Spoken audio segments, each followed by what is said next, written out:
rich man's world. I have turned the soul of this. All right. Hello, everybody, and welcome to the Faking It podcast. I am your host, Miriam Haart, and I haven't spoken to you guys in a while, just me talking to you. I've been doing a lot of interviews, talking to a lot of really cool people, but I thought that I'd get a little personal again, catch you up on life, on my life, and really just dedicate this episode on a topic that I've been thinking a lot about lately, which is beauty and attraction. So first, where am I? Right now, I'm in New York City. I actually moved here officially about a month and a half ago. I decided to be around my family because next year I'm planning on traveling the world and I'll be taking my podcast with me, which is super exciting. So you guys are definitely coming along for the journey. But right now I'm sitting in my room in New York City. I'm living with my sister, living with my family, and getting a lot of family time in while continuing my studies at Stanford. I'm doing classes online. Right now I'm taking feminist philosophy, moral philosophy, and I'm taking a class on Islamic studies.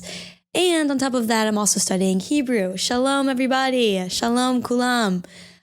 Hebrew has been kicking my butt lately. I've been studying it a lot, trying to catch up to the class that I'm on. And it's been really fun to just practice a language, learn a language, do that whole thing. I've been really enjoying studying Hebrew, the language of my people. People are like, why do you want to study this language? And for me, it's really genuinely because I want to connect with my history. I want to connect with my culture. I want to be able to go to Israel and converse with people. I love Tel Aviv.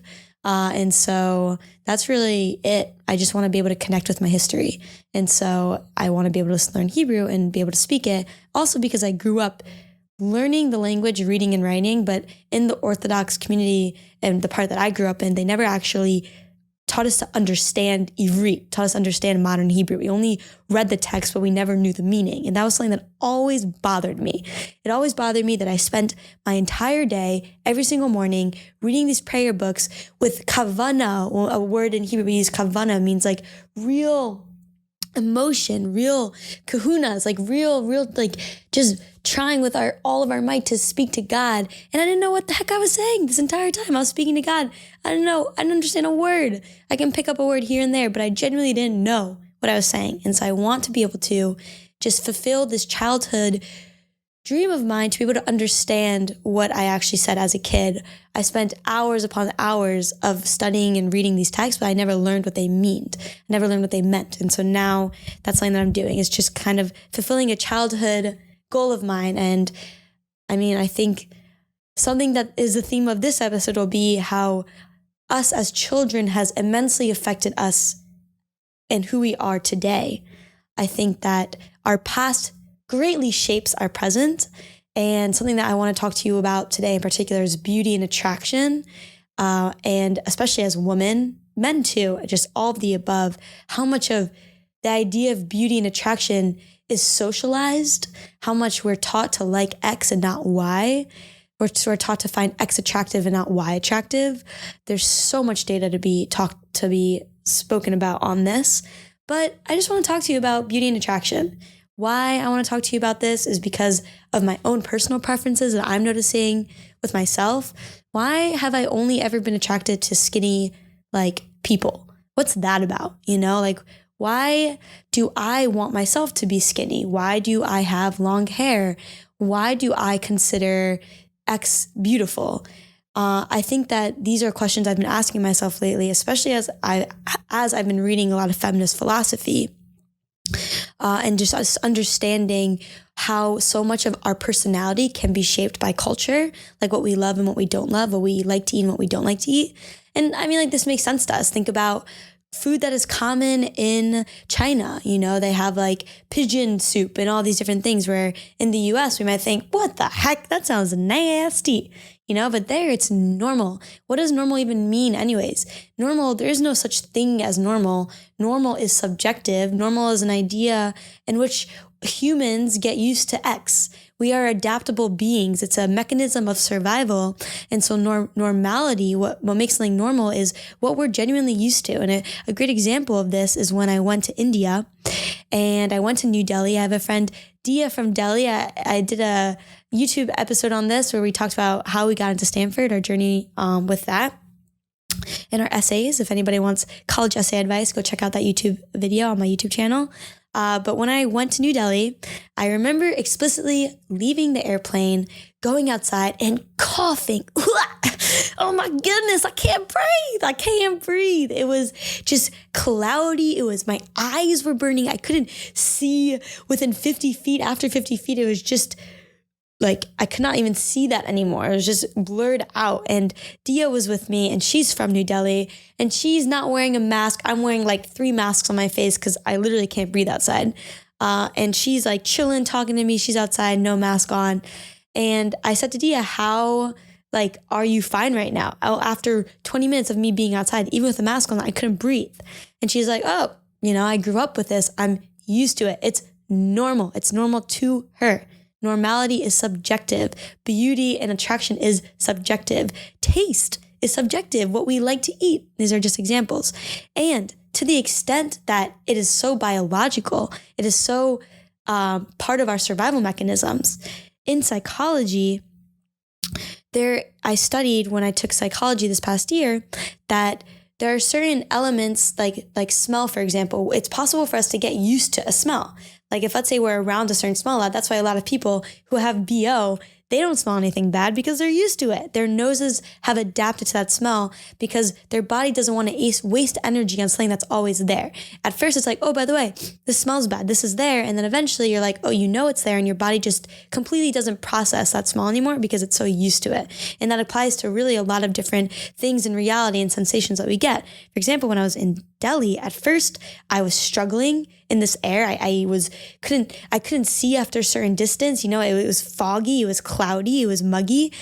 But after a week and a half of me being in New Delhi, all of a sudden it was clear. Everything I looked outside, I can see more than 50 feet away. Everything seemed clear to me because I adapted to that sight. My eyes got used to the cloudiness of it, the mugginess of it, and I was able to see again. The air became clear to me. My lungs didn't suffer as much. That's because my body is adaptable.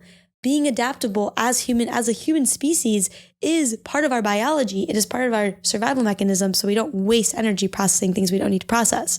So that's a long-winded way to say that we are adaptable, and also therefore we get used to certain things, and therefore we think it is the right thing to do. But just because something seemingly is the right thing to do doesn't mean that it is. I can go on that for a really long tangent. There's one thing I'll say about that comes straight to my mind right now, and that has to do, because I'm studying feminist philosophy, it has to do with the idea of psychosexual personality traits. What the heck? Psychosexual personality traits. Miriam, you're throwing words at me. What do these words mean? I know I'm trying to use the fancy words because, I'm trying to be that erudite person that I want to be today by doing all these studying, and I'm trying to use the actual academic terms, but pretty much what it just means is any personality trait that is suggested or associated with gender. An example of a psychosexual personality trait is forthrightness, being forthright, saying what you want, doing what you want. That's something that's always been kind of associated with masculinity. Men take what they want. It's hot when they tell you what to do, right? Like, meet me at this spot in this location. Oh, that's sexy. He's forthright. He's masculine. He's macho. He's a man, That isn't something that necessarily a man is born with, right? They don't come out of the womb with this forthrightness. They don't cry more than a female baby to get food. No, they actually cry the same amount. There are studies done that once babies are 18 months old, that's when they start showing these psychosexual traits, but that's solely because we're already conditioning them. We're already socially conditioning them to act certain ways starting at 18 months. But until up to this 18 months point when developmentally as a child, they can't really process so much in terms of their gender, they act the same. And so, for example, this man who's like, oh, woman like when you say a time and a place, when you're forthright, Therefore, they're going to be doing that because that is what is normative for them. That is what is normal for men to act, to say what they want. I have guys say to me all the time, they don't want to have to choose the dinner and the place. My brother said this to me. My friend said this to me. Like, why do they have to do that? It doesn't make sense. A woman has every right to that too, but it's a masculine trait to be forthright as opposed to a feminine trait to be more docile, to be more passive, to go with the flow, to only kiss in when being kissed and give that 10% to show consent. All of these, as women, we're not born this way. We're socially brought up to act this way. And so then, therefore, because women act X and men act Y, we think, oh, men are X, women are Y. But no, really, it's just because that's what we see. And so that's another example of that just because something's normal doesn't mean it is. It just means that that's what has been happening thus far. And it can change. There's so many women who are very forthright. There's so many men who are very passive. You know, just because you're a man doesn't mean X, and just because you're a woman doesn't mean Y necessarily, just because we're socially brought up to be X and Y, and therefore we do X and Y. All right. That was a really long spiel. But you know, the thing about my solo episodes is that I try planning them out sometimes. Like this episode, I was like, okay, I'm going to really plan. I'm going to do some research on what does Plato say and can't say about beauty? You know, what is attractiveness in terms of like science? What does science have to say about attractiveness in terms of physical attractiveness, you know, proximal attractiveness, like aesthetic attractiveness and like emotional. Like I'm like, okay, let me like study this and then come to you guys and talk to you about what I think about this. But honestly, I don't think I can really prepare for these things because I just talk. I just talk about what's on my mind. But with a theme of attraction and beauty and what it even is. I want to talk about this more as it relates to women. Because I think a lot of these social expectations for men and women are different, and they encourage different emotions and different feelings and different thoughts. For example, when it comes to clothing, okay? Women's clothing tend to promote attractiveness, to promote prettiness, while men's fashion tends to promote functionality. Men's clothing consistently have more pockets, even when they're the same style clothing like boyfriend jeans and men's jeans. Studies show that boyfriend's jeans don't have as deep pockets as men's jeans. They literally are just less convenient. Men's fashion has consistently been made to be more functional and not more defining of their figure and their body, whereas women's fashion has tended to be more sexy, more beautiful, more attentive to prettiness, literally. What's that about? I mean, I understand that that's what's normal, but I just want us to think about all these different things because I've been reading more about it, and because women's fashion tends to promote figures and show like sexual appeal. For example, athletic clothing. I read in More Than a Body, this book that I'm reading by Lindsay and Lexi Kite, that because women's workout clothing is so tight, it causes women to feel worse about their bodies when they're in exercise clothing and when they're working out. It causes them to think about their bodies when they're exercising and not about the exercise that they're actually doing, because they wonder what their stomach looks like as they're doing this body crunch, and they see the curls in their stomachs curling over, and it makes them uncomfortable, and therefore they don't like doing that exercise, or it makes them feel worse about their bodies, as opposed to men's leisure, like athletic leisure, where it's looser fitting. It doesn't show their curves as much. It's not as tight up their like pelvis muscles, you know, it covers more. It's just more convenient to wear, and it's not as tight and uncomfortable, and doesn't make them think about their body as much. So women's fashion has made it such that we have to think about how we feel. We wear uncomfortable clothes. We wear clothes that makes us think about our body as we're exercising, as we're going out. We wear clothes that are significantly less heat holding. They make us colder.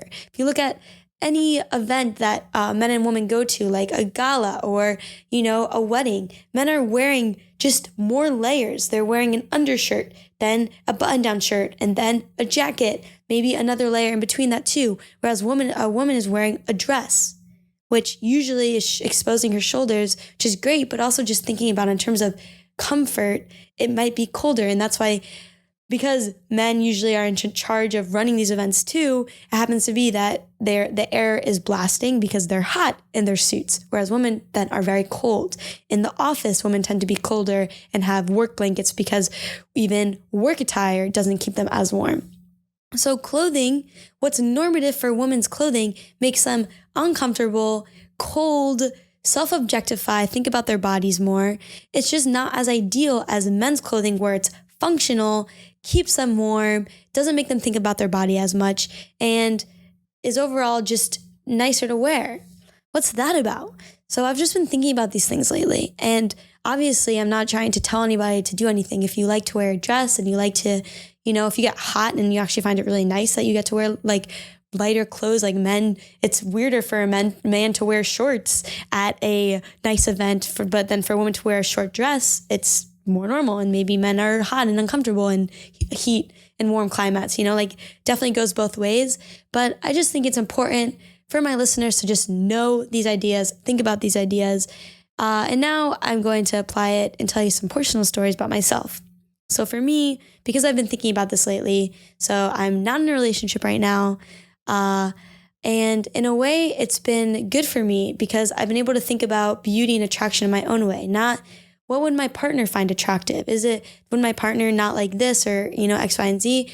Because I'm not in a relationship, and I think for any single person out there, you kind of get to just be yourself more and then give off that energy, and then whoever finds that attractive, then you know that they like it. So something for me that I've been trying to do is when I go on a date is not wear mascara or not wear too much makeup, because I want to represent myself while I'm going on dates. I want to say, this is my face. This is how I want to dress it more plainly, just with a tinted moisturizer. And if you don't like that and you don't find that attractive, then goodbye. And that just proves the subjectivity of attractiveness of attraction, because it works. I go out with people who see me as I am and find me attractive as I am.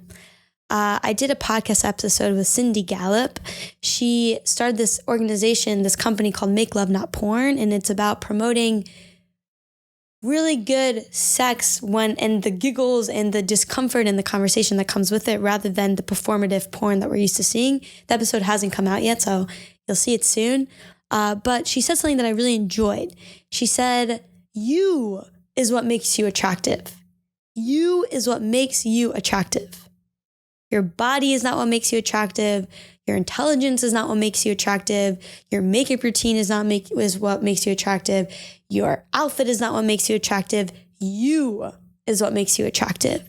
It's all of it combined. It's your energy. It's what you give off to the world. It's your persona. It's how you interact with people. It's how you treat your friends. It's how you love yourself. Something that beauty and attraction as it relates to women, the thing that bothers me the most is that how it affects women's self-esteem and self-respect. It greatly diminishes women's love for themselves. It makes them say to themselves, I am not pretty. I do not look good. I do not love myself. I do not like my body. It puts us down. It makes us depressed. It makes us hate ourselves, literally.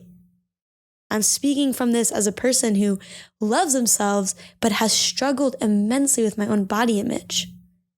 I've had an eating disorder from when I was age 17 to 23. I'm 23 years old right now, and I'm still recovering from my eating disorder.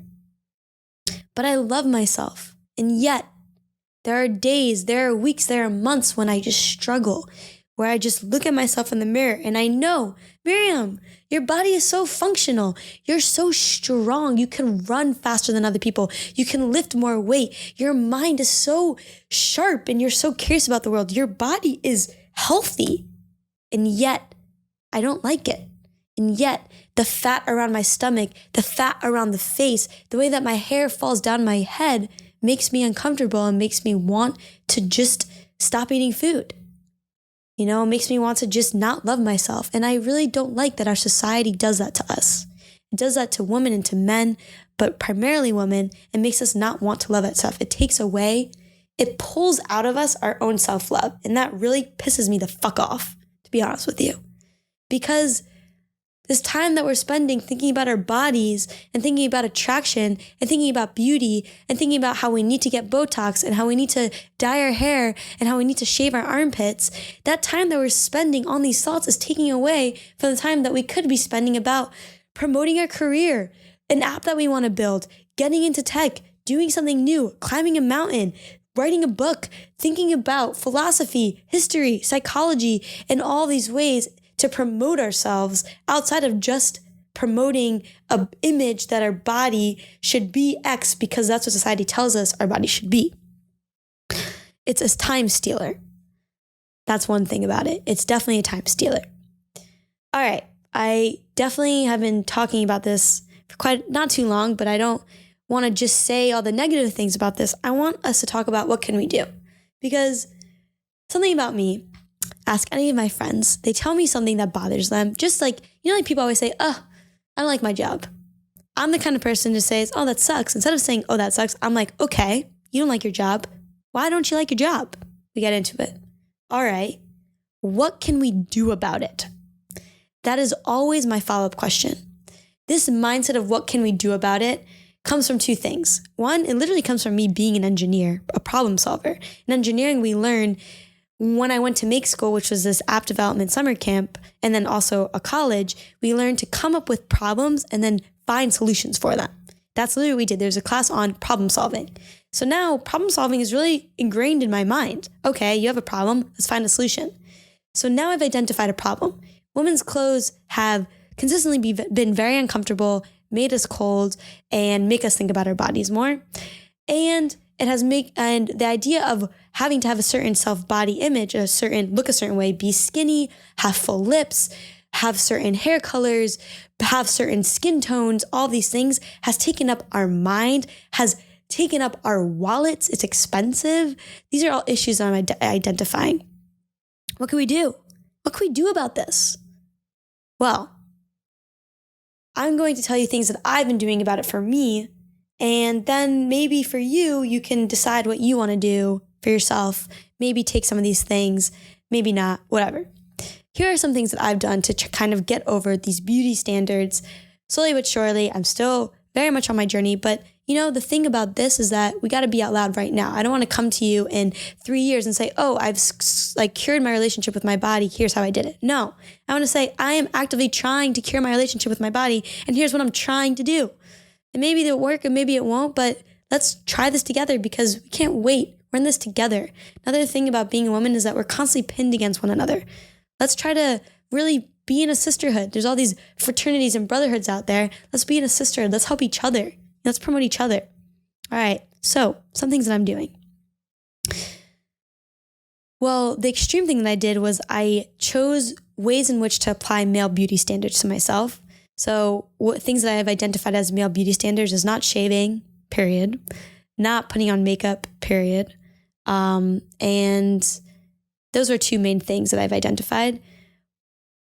I fully took that role on and I just stopped wearing makeup and I stopped shaving. I did that. It was really hard. I don't recommend doing that because it's kind of extreme.